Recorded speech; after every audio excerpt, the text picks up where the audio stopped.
There are also a number of my colleagues speaking in other sessions. The reason I'm pointing that out is because it is not a mistake that feminism is involved in this conversation.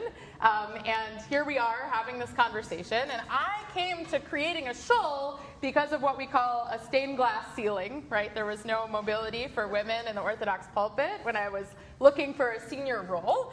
And I also wanted to create a shul that was centered in what it felt like to be on the other side of the mechitza, right? Like that was the orientation of starting this shul. And what does that mean about Israel identities? Well, there's one Israel identity, except for there isn't, right? What does it mean to create a space that welcomes all sorts of different identities around our relationship to Israel and also to the conflict and other Jews? I want to help us disentangle a little bit. Esther, in her opening remarks, said there's something going on in the arena, in the Israeli-Palestinian arena, and then there's something going on in our spiritual selves. I think there's a third major conflict that keeps me up at night, and it's the one between Jews. It is horrific, the way we talk about each other, the sinat chinam, the way that we show up to shul and gossip about other people as if they are sonei Yisrael, and I'm not talking about a particular side here, just depends what shul space you're in, and all of a sudden there are all sorts of Jews who are your worst enemies. And so I think the third field that we have to talk about, and the one that I'm going to address here, is the major spiritual problem of machloket proliferating among the Jewish people in a way that is not healthy, in a way that is creating also, Rabbi Blau said this before, it's not pragmatic, right? The way to fight anti-Semitism is not to tear each other apart, right? We're doing a really good job of tearing each other apart. And I think, like Ruth Messenger said, the shul should be the place where we flex our activism muscles. We feel into what's spiritually right. We do discernment, and that's not necessarily the case in all of our shul spaces. So that's a little bit of like the ethos of the community, and I want to just let you interrupt if there's anything else. Well, I'm just wondering, how does one actually do that, though? Which part? How does one try to create a space knowing that there are these very strong divisions within the Jewish community? How do you, there are many issues that come up in shul where, you run sort of afoul of these kinds of issues. So how do you actually bring people into the building? How do you kind of keep them feeling sort of connected while avoiding perhaps all sorts of hot button issues? I was really afraid to come do this talk today, and it's not because of the angry text messages I got this morning from people in my shul or community. I was afraid because I don't have the MS, right? Like I'm just a person trying to do a thing and respond to the spiritual needs of the moment. And so when I speak today about what we've done, I offer with great humility, not knowing if we're doing the right thing, right? So I want to just name that, and name that part of like walking humbly with God is like, we don't know. We don't know, but what I feel is pretty clear is I want to spend less time kicking people out of shul and more time inviting people into shul. And I think that the role of the Jewish community, the institutionalized Jewish community, as of late, has been who do we exclude as opposed to who do we include. So I want to tell you a little bit about the Shtibel's journey. What you have in your hands are not sources we're all going to cover today, obviously. This could have been 20 pages because it has been the Torah that I've been breathing and teaching for the last couple of years. I see my father here, who also goes to our shul, and he's seen me kind of like flummoxed throughout this process. I want to show you there are 3 parts of this source sheet. Number 1 is a number of texts that frame my hashkafa around this question, so we'll have a little bit of time to go into that. Number 2 are halachic perspectives about the prayer for the state of Israel and how we've navigated that question at the Shtibel. And number 3 is just a little excerpt that I'm actually going to start with, because it is the journey we've been on communally, and I feel like working backwards would be really helpful. So part 3, communal considerations and beginning thoughts instead of final thoughts. That's page 4. I want to talk about what I've done, and I want to share with you that every step along the way, this could be something you might imagine for your own shul or community. The first approach I took, and just to share personally for a second, my sister is a pretty staunch anti-Zionist activist. She came out that way when I was 14 years old, and I've grown up in a religious Zionist milieu trying to figure out where to meet her in the middle. And I want to, getting verklapt, oh, sorry. I want to share with you that she texted me this morning, and she said, I'm so proud that you're there today, and that we can finally soften some of this gap between us.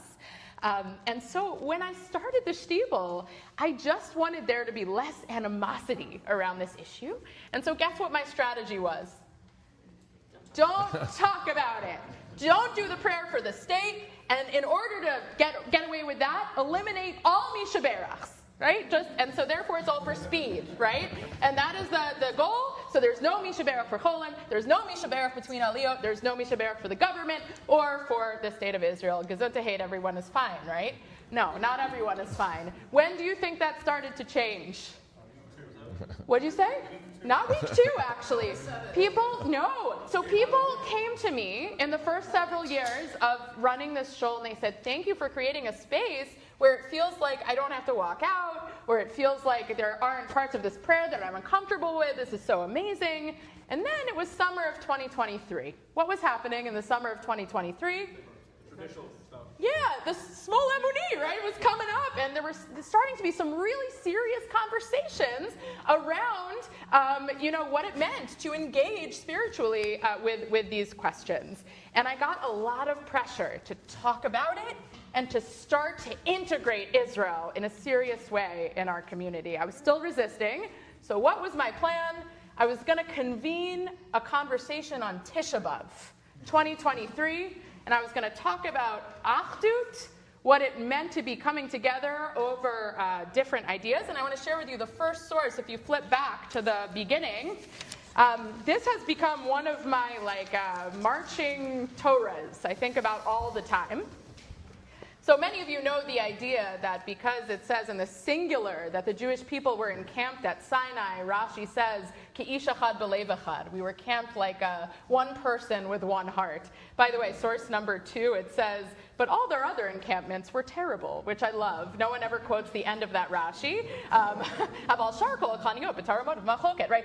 So that's the Rashi there, right? So it's really wonderful to have unity, but it's a specific kind of unity. If you look at source number 1, there's another Rashi where it talks about the Mitzrim, also in the singular, V'hinei Mitzrim noseya achareihem, and the Jews got afraid. The Mitzrim were pursuing after the Jewish people. Rashi asks, why does it say Mitzrim in the singular?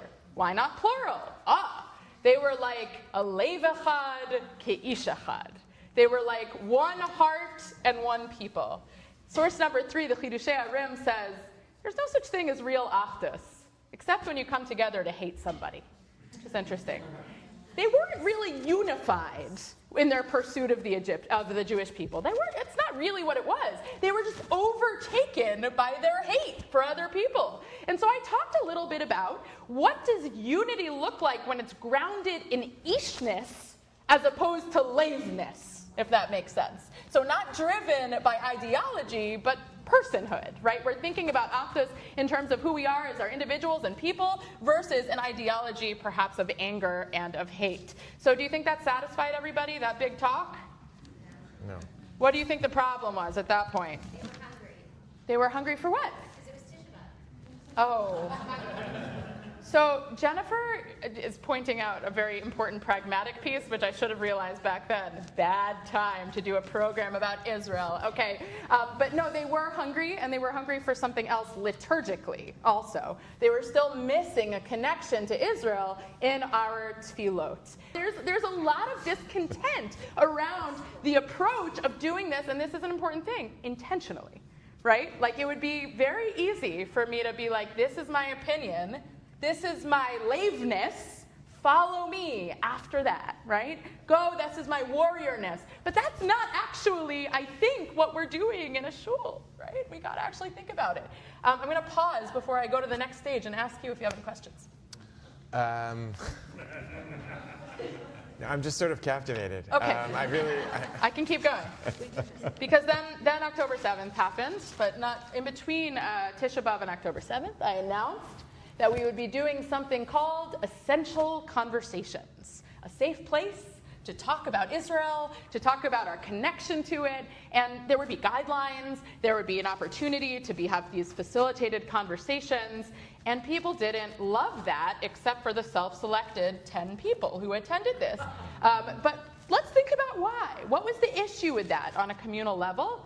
I was directing Israel into a place of difficulty. Right? If you think about it, it was like Israel is the conflict place as opposed to Israel's a part of our lives and we're engaging with it. But we did that week after week and we started to build this culture of I eat cholent with you and I hate the way you think, right? And that became kind of part and parcel of what it meant to have this identity. So on October 7th, the morning of October 7th, it was a terrible, terrible morning. We had a bat mitzvah that day.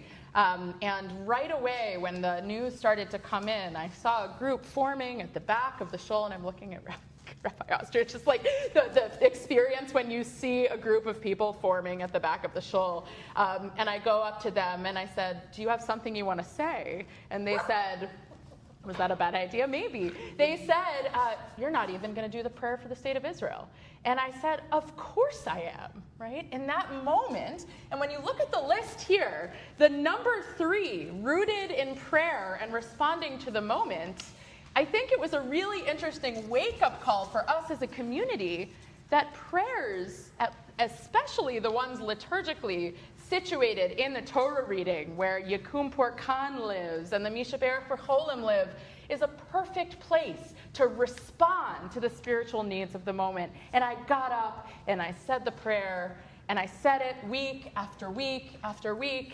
And then we began to workshop it with liturgy people in the community. And we took out this phrase, and we added this one, and I looked up tshuvot, and this is the whole section 2, really, as I started to do the halachic work of bringing the community through what is the obligation to say the prayer for government, starting all the way back in the book of Yirmiyahu, when we're supposed to daven for the government where we are exiled to, right? Daven for the peace of the government, and how the prayer for America and the Tsar, whatever it is, fed right into the prayer for the state of Israel. And I saw tshuvot from 2005, from the days of Gush Katif, when people were asking on yeshiva.org.il, can I walk out for the prayer for the state of Israel? But it wasn't from the people who might be walking out now, right? I am telling you, if you want a great afternoon, look up those questions, because some of the answers I saw were, no, you may not, but you may sit. No, you may not, but you can skip the part about the IDF. And no, you may not, and you must daven for the IDF, but do not daven for bracha v'hatzlacha for the IDF, for the purpose of this. So this is blowing our minds a little bit, but the reason I think it's important is because it is a question of what it looks like to have our political lives mirrored in our prayers. And this is a live discussion not only from the left, but from the right, because what does it mean to have our religious identities intertwined with a nation state? So that's where we were for a little while. We ground in the Jewish calendar around Israel as well, and we also introduced a prayer for peace that was written by a member of our community, who some of you might know. Any Darchei Noam people here? Rabbi Josh Frankel wrote our prayer for peace, so you might know him. It's beautiful, beautiful prayer. And then I learned that people like to participate in these essential conversations if they're nominated and they get to give the rabbi advice. It's interesting, right? So then I opened up a nomination process for the Israel Advisory Roundtable, said there would be special shiurim for a small group of 12 people to help guide my direction on the Stiebel's relationship to Israel, okay? And so that's what we've been doing for the last 6 months. Each of these sessions with around 12 people has been grounded in a very serious shiur of Torah, whether this be about Rav Moshe's tshuva about having a flag at the front of shul, or all of this content on the prayer for the state of Israel. We spent a lot of time grounding in text because, if you've not noticed, many people make assumptions about what text says and what is halacha. folks were really surprised by some of the language around Avodah Zarah, right? In the realm of religious nationalism and that kind of stuff. From there, we created a To Be a Jew Today series, which is where we are today, where members of the Roundtable are now teaching text-based classes in the community. And today, it's still really challenging. We had a big, anyone here know what Slack is? Don't get one for your community. It'll be terrible.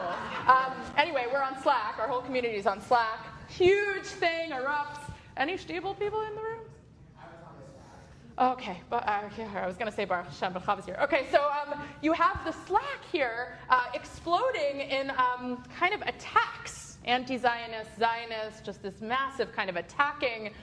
Interestingly enough, there was some transphobia that entered into the conversation, and I'm naming that on purpose because I think there's a political environment that we're in right now where that does end up happening. And I needed to do something. I recorded a video of myself walking forlornly down the streets of Philadelphia being like, love each other. And I posted it to the Slack and then immediately deleted it. Hopefully no one in this room saw it, but because later that night I got serious and I wrote a statement. And it said statement at the top because sometimes people need those, right? And it said, to be a davener at the Stiebel, there is no ideological litmus test.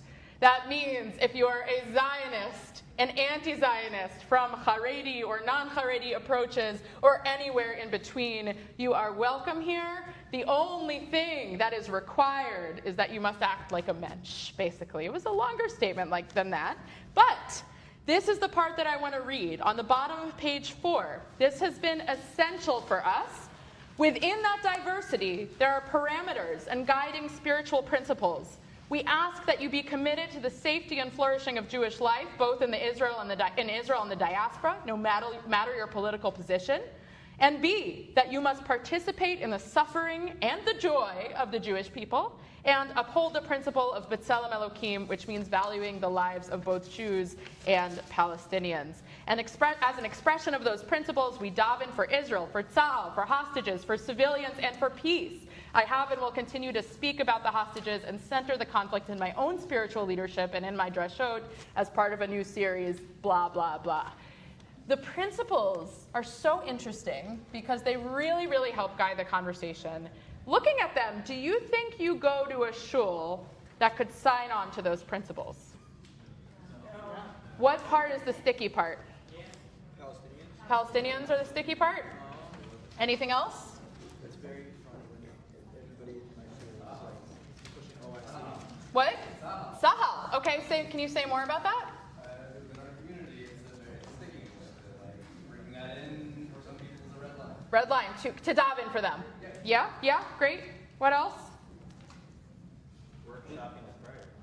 Okay, interesting. So this was really interesting, right? The idea that a prayer should be fluid was a very interesting exploration, and that it is possible that it could be fluid in this context, and it could respond to the moment. What do you got? What are you thinking about? Well, you've touched on sort of the connection between religion and nationalism, and I guess I'm, in this moment, I'm actually wondering how some of these issues sort of play out with the current administration in this country, and the prayer for the U.S. government, which obviously has its roots in a kind of biblical tradition, but sort of raises questions about what are we doing when we pray. Actually, nice. What are we setting ideals? Are we giving our kind of implicit support? What is the function of prayer? And I don't know, maybe does that then have some relevance for helping us kind of sift through the issues of what it means to pray for Israel or to pray for the Israeli government? Yeah. Pray for the Israeli army. Thank you. There's a great book by Dr. Joel Rappel. Has anyone seen this book, Politics and Prayer? It's a book about the prayer for the state of Israel, and I highly recommend it if you want to get your head in some of these issues. And one thing that, what is prayer about? I included a number of sources 9, 10, 11. They're all about the source for what it means to daven for the government. Part of my halachic research is that I realized I was really doing something wrong by omitting all prayers for the government. It seemed like there was really needed to be something in that section. The thing is, there are a range of opinions about what it means to pray for the welfare of the government.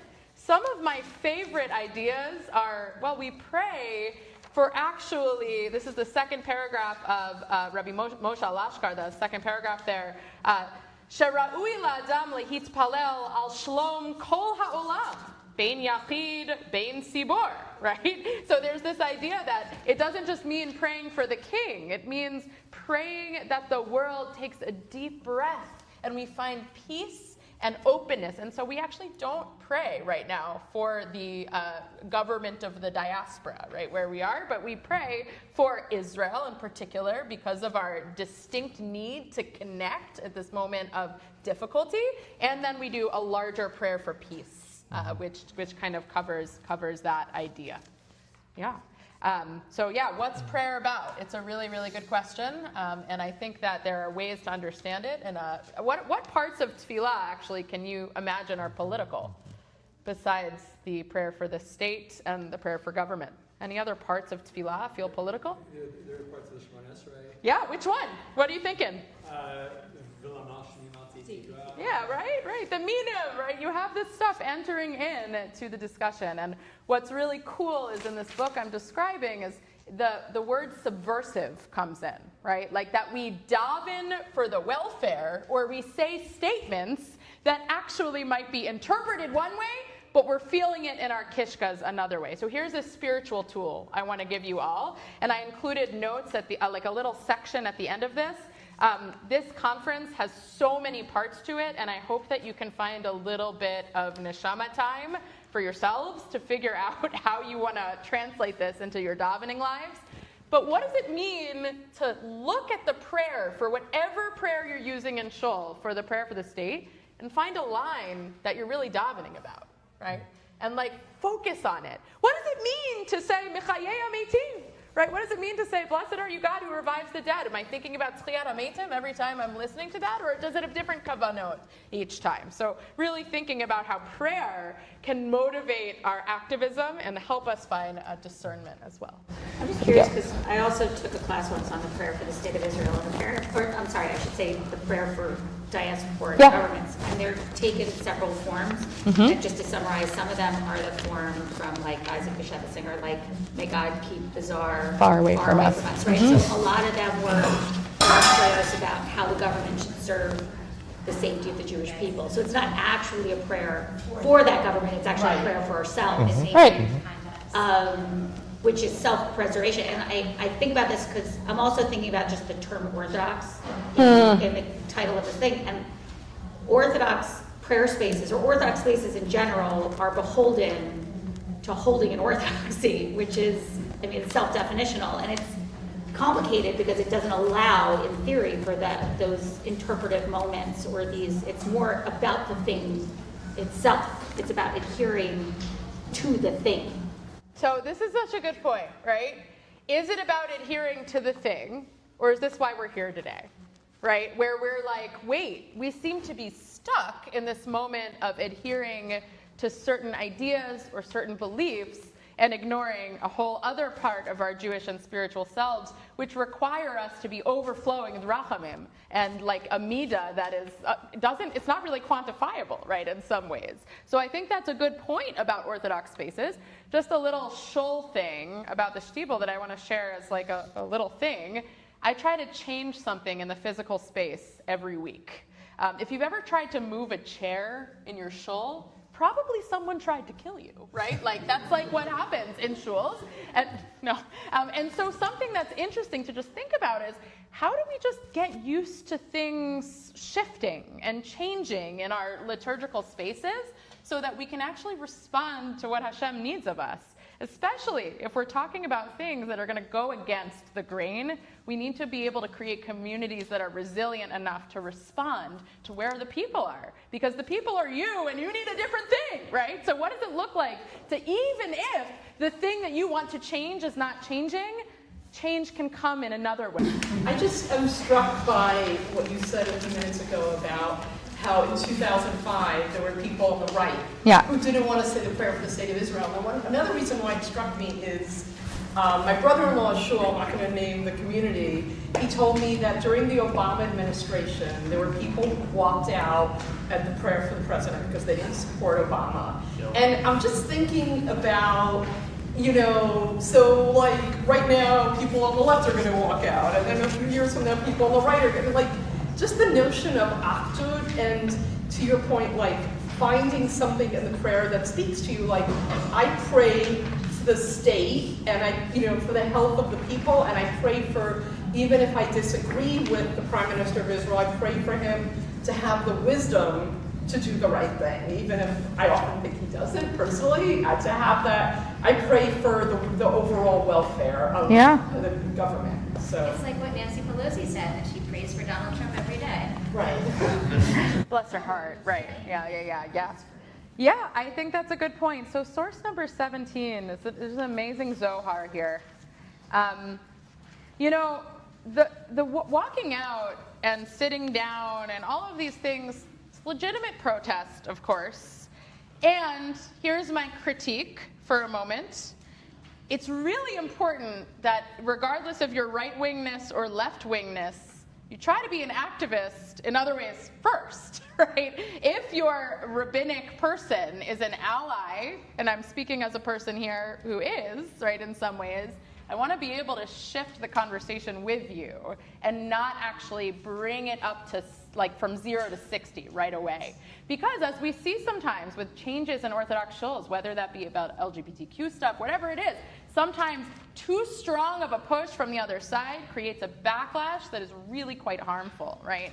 So my question, and I think about this all the time, what does it look like to use shul and just use each other as this soft place to test our activism and kind of see like what's possible within our shul spaces? This source talks about the idea that a shul without windows is not a worthy place for prayer, right? This is the Shulchan Aruch, it's a beautiful idea that you should have windows where you daven, you should be looking outwards. But this is really cool, the idea that the 12 windows, there should be 12 windows, and I've seen a number of sources talking about this as 12 tribes, right? Maybe we'll add a 13th for Dina over there, but the idea being that in the shul is reflected the diversity of all of those tribes. It's interesting, I have a shul in South Philadelphia. There used to be 140 row home synagogues in my neighborhood, right? So that's like within a span of a mile and a half. You had the leather maker's shul and the doctor's shul and all these things.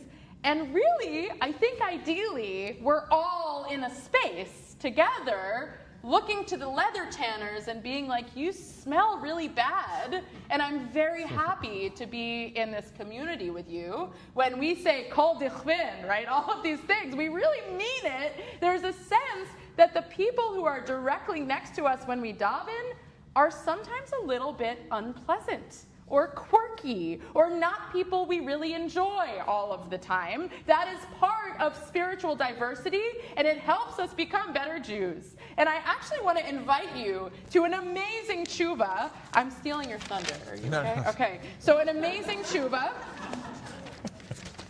Amazing tshuva at the beginning here says the Trumas Hadeshen. This is also really good, useful material. Number 4. If anyone has like a peer-led teaching opportunity at their shul, this is a great tshuva to look at. This is from, of course, the 14th century, late 14th century, 15th century. The idea here, the question posed to himself, right, this is how he wrote the book, what most people do, a lot of people do, even those people who are careful with their deeds, to gather on Shabbos after shul gets out,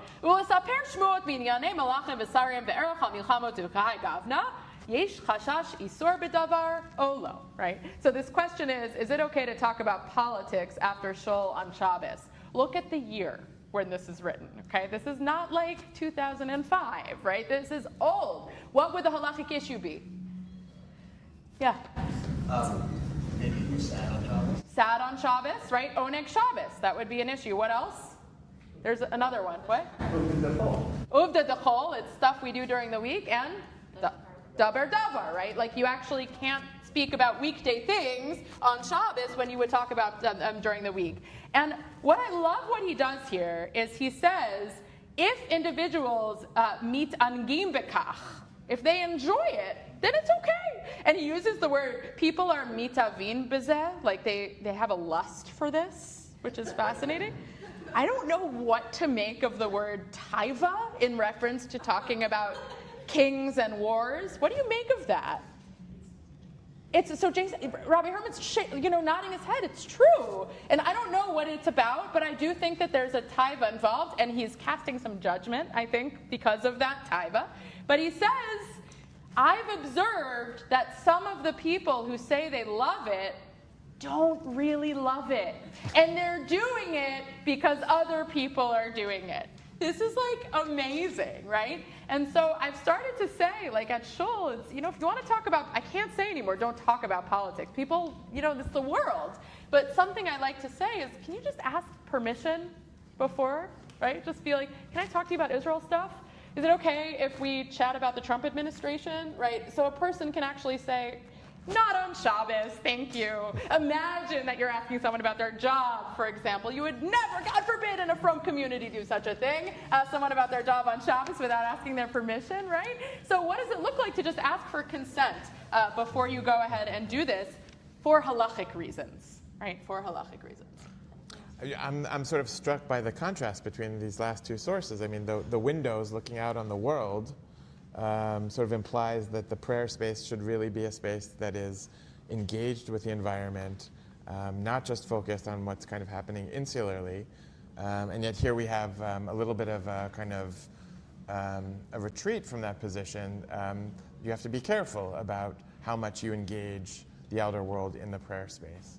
Yeah. So I think it sort of highlights. I don't have a clear kind of resolution here, but I think it really sort of highlights the fragility of the prayer space and the need, on the one hand, to be engaged with issues in the wider world, what's happening outside the windows, but also trying to kind of respect, I guess, the discourse and the nature of the conversation among the participants. That's right.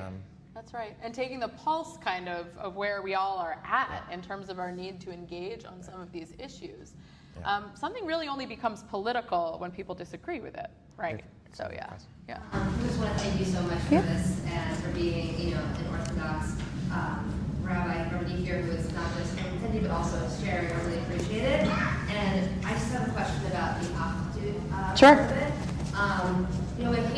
We commonly hear about how important is to have Achdut and Heteros and Economics, but I really feel like in the past maybe 400, 500 years in Jewish history, a lot of our communities were actually built by leaders and role models who have put who put lines in this, the stance section saying, we are not them, we are this, kind of creating more and more divisions. The Mikdakim and the Hasidim, the Reform, the Orthodox, the Conservative, and those people are really, a lot of them are our role models in the way we would practice now. So how does that tension of I guess maybe what some people are trying to figure out is, when do we say, we should try to all be a big tent? When do we say, no, you are separate from us, so we need to we have to say that we are not you.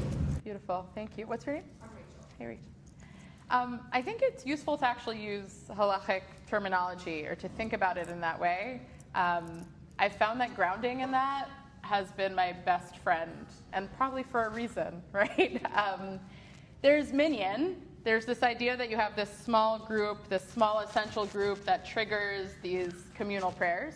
And then you have the concept of Berov Am Hadras Melech. The more Jews, the better, right? The more people we can gather, the bigger the tent, the better it is in terms of praising Hashem's name, right? Isn't that right? Exactly, we have that range. And then, of course, even below the minyan, you have individuals or two people davening or learning together.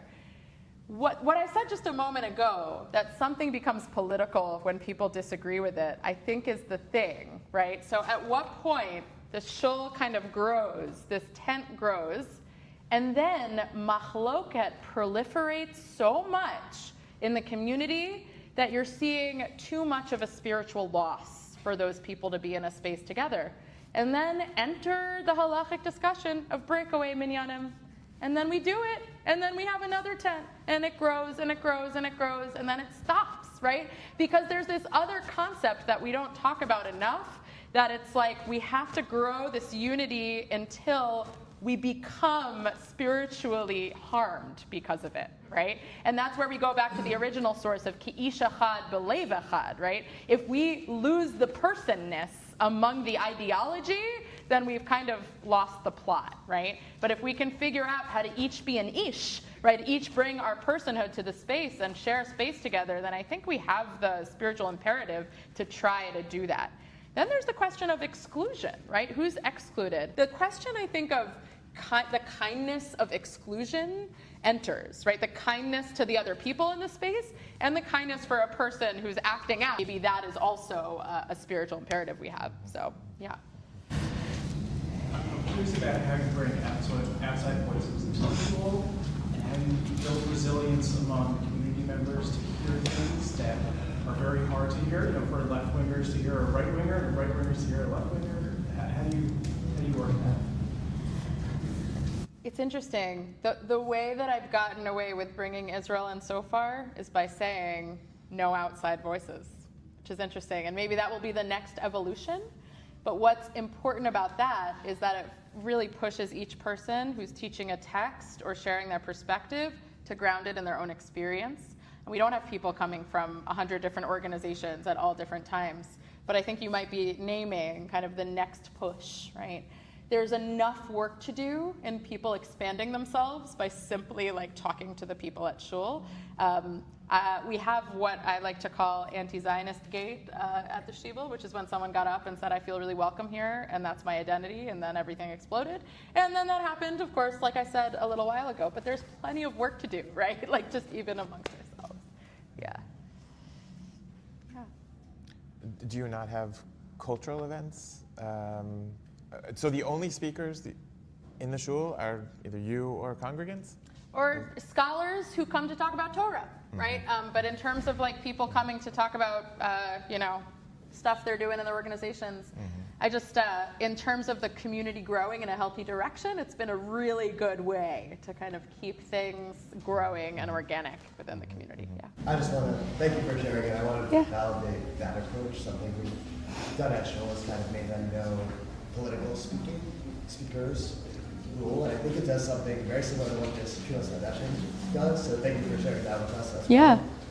Kind of centering community on some mission that is outside of the political discourse. So the idea that we can't be upset on Shabbos, and that we talk about that all the time at Shul, because it's the most natural time for people to come together and discuss big issues that are frustrating for the Shabbos when everyone's in the building. The fact that we aren't allowed to get upset reminds people that Shabbos is a bigger project, or that serving God is a bigger project that we're attempting through our communal engagement. And that Saturday, I think, makes space for the conversations to happen elsewhere. And I think kind of reminding us that it's a political space. Shul isn't a political space. We think it's a massive part of our service of God to have these inclinations, crafting that within ourselves. Instead of, inviting outside sources is definitely useful for us. Great, that's awesome. And some shuls are political spaces, right? And that's okay. And I think that what I've noticed is we've had a mini exodus by some people who were like, no, my social justice identity is my identity, so I have to dive in every week towards that end, or my Israel identity is everything, and so that's what it has to be, but not our space, right? So there are different kinds to think about. See another thought? Just a curiosity question. Does the Shibel do anything on Yom Ha'atzmaut or Yom Yerushalayim, and have you in the past? We have. So the question is, does the Shibel do anything on Yom Ha'atzmaut or Yom HaZikaron, Yom Yerushalayim? Yeah, I mean, it's been a very similar evolution to the bullet points you see, right? The last observance we did was like a conversation-based thing, and we started out with a cultural celebration, right? So I think what we have this year is an advisory roundtable, right? They're very good, and so they can come together and help develop that. But I'm joking, but not really, right? Like there's a group from within the community that has now bought into these values that can help us build something. So, yeah. Have you been called upon by congregants to say that your specific personal view we've been speaking about your community and how to make space for everybody. What about you? Rabbanit Dasi Fruchter, Okay. right?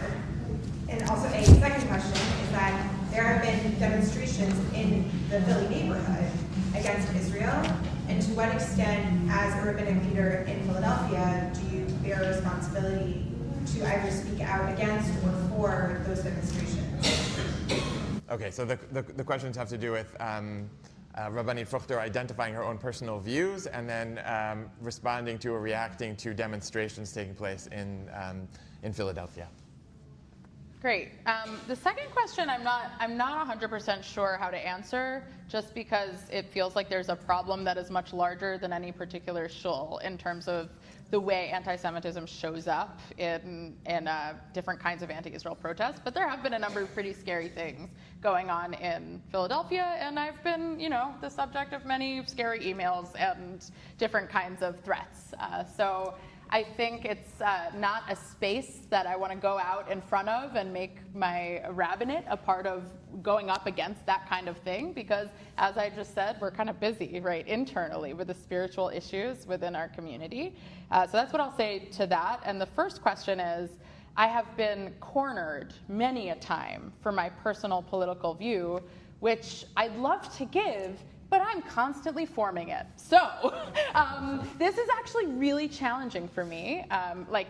People know where I lean in terms of my appreciation of diversity, the fact that I say I value Palestinian life, right? So there's somewhere that they can place me.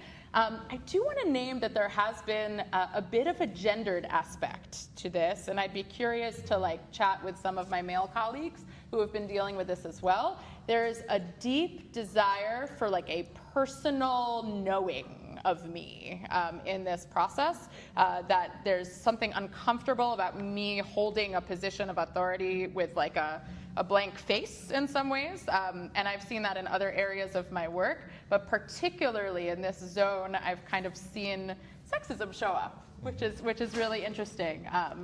It's hard to explain, but there's a demand of me to be a little bit more personal than when I speak to some of my colleagues than they have to do. So, which is interesting. I do my best, but I don't really have a clear. This is the solution to the Israeli-Palestinian conflict. So, yeah. Sorry, this isn't a fully formed question, but are you going to repeat it? I am going to repeat it. Thinking about what you said in conversation to what one of the panelists was talking about with our Jewish lives, our lives can be so Jewish all the time. Jewish day school, your shul is Jewish, life is Jewish, and how do you navigate that with this being an intra-shul conversation instead of bringing out of this is when Sophia was talking on stage about how we need to talk more to people outside of our community, and then also how it feels so much safer to just talk to other Jews about this. It feels like there's a little tension in how you think. Totally, yeah. Okay, so just to restate, so the question has to do with sort of balancing between maintaining an internal Jewish conversation and including a kind of wider audience, wider voices from outside the Jewish world in our thinking about some of these issues. Great, that's a great question. Like I said, I feel like we really are not very good at talking to each other, so there's that empathy we have to work on. And I'm involved in a lot of interfaith local work, right? So I'm not involved in big organizations around activism, but I've decided to try to focus on South Philly and the city of Philadelphia in terms of building relationships with other clergy. Since October 20-something, I've been meeting with a group of 5 rabbis and 6 Muslim leaders, several of whom are imams. Others would not be able to say that they're meeting with us. And we meet every 4 weeks, and we sit in the shtibel on the lower level on couches, and we look at each other, and we're our communities are in turmoil. How are we going to do it? How are we going to approach it? And I'm just sharing this as an interesting data point. The Muslim communities who we're in contact with, they found that they could not engage any of their community members until there was a ceasefire, actually. It was like impossible to find any interfaith work that was happening without that happening. So then there was, and now there's not. So it's just like a very interesting thing. But the goal is to bring those folks in conversation with our community. A couple of questions. Is there anything you avoided bringing up? If it's still too hard. What's the hardest thing been to deal with, and are you hopeful or not?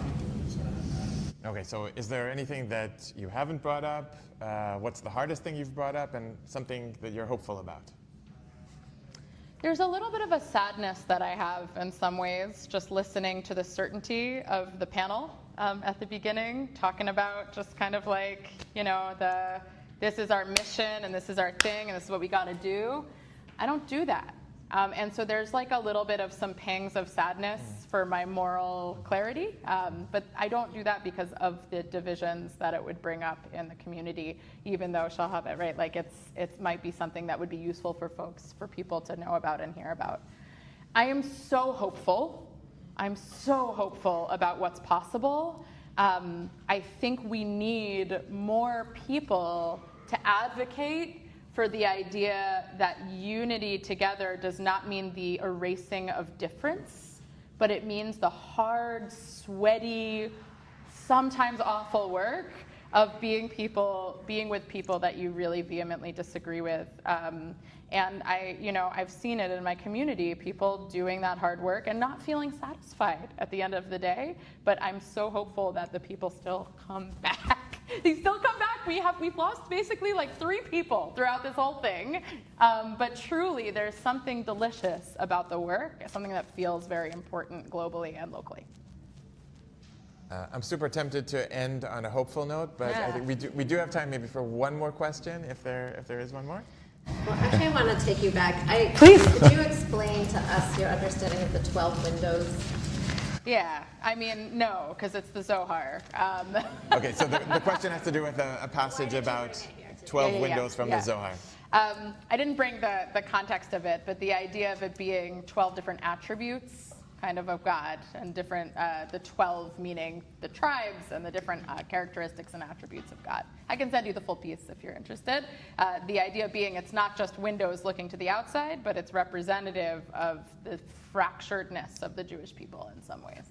But holding it all. Holding it all, yep. I can, whenever you're ready to end, I can do a hopeful end. I think we take one more question from Daniel. Okay. I guess I appreciate the idea of trying to, Am Echad, Lev Echad, and trying to sort of live with people who you disagree, and there's value in that. And then, I guess on the other side, as an Orthodox Jew, I sometimes don't want to wear a kippah because I'm ashamed of what my movement stands for. And if people see me with a kippah, oh, you're a Republican, you're a Trump, you're this, you're that. You feel, and the feeling that the moral compass of Orthodoxy has been lost, and how do you square that with? I mean, if you feel strongly about something, is the goal to be Am Echad Lev Echad, or is the goal to find your moral movement? I want to return to those texts, right? The idea that unity comes at the expense of some sort of clarity, moral clarity. I think it's fascinating that source about the Jewish people being ki ish echad b'lev echad, and it says that was at Har Sinai. Every other time we hated each other, right? I think that's great because what that says is we find this taste of Olam Haba, this unity, when we're in Torah together, right? That's true. When we center God and when we center Torah, that's when we have to tolerate that kind of otherness. But that's not always the case. We feel like, if we're feeling like Mitzrim, right, we're motivated by hateful ideology, then that's not a good thing. It's very clear in the text that that's not a good thing. And I totally resonate with what you're saying, right, that what does it look like to identify with the Jewish people, support them, and also just a little thing about activism. the Stiebel community, we're going to do okay if, God forbid, something happens to the Jewish people in Philadelphia. You want to know why? Because we are ready, right? We know how to support each other across the board.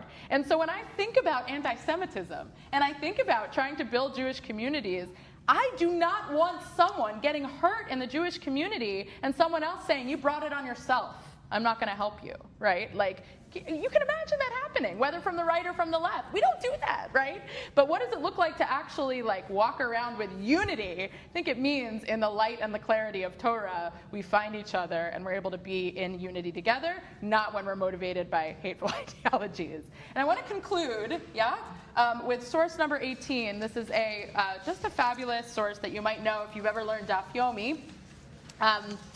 Tanya, Rabban Gamliel, was once taught in a brayso that Rabban Gamliel said, Pam achad hayisi mahalech b'sfina, once I was traveling on a boat, and from a distance, v'ra'isi sfina achad shenishbar, I saw a shipwreck, right? And so I thought, oh my gosh, there was a Torah scholar who died on it. It was Rabbi Akiva. But then suddenly Rabbi Akiva was back and he was teaching.